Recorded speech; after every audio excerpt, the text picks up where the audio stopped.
G'day, I'm Dave Little and I have got an article in this year's mag about fly fishing in the estuaries.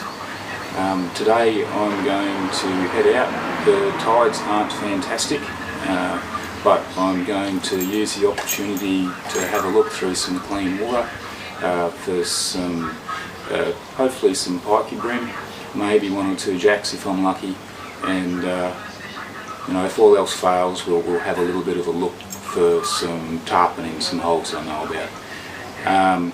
I'll be fishing quite light, probably 6-weight rod with a sinking line for the most part, with some small shrimp type patterns and some clouds and minnows. So it's late afternoon. Decided we're in about 20 feet of water. We can just see some fish on the bottom. They're most likely tarpon. So what I'm going to do is I'm going to take the 6-weight line out with a few with my sinking line, and we're going to have a bit of a dredge.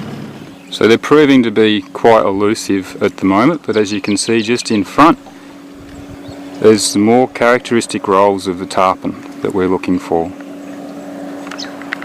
The object, I guess, being get the fly line out there, let it sink, it slow draws back to the boat, keeping contact with the line at all times. And all the girlies say I'm pretty fly for a white guy.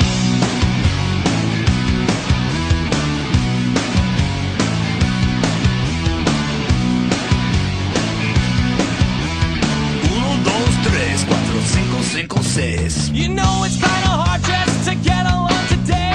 Our subject is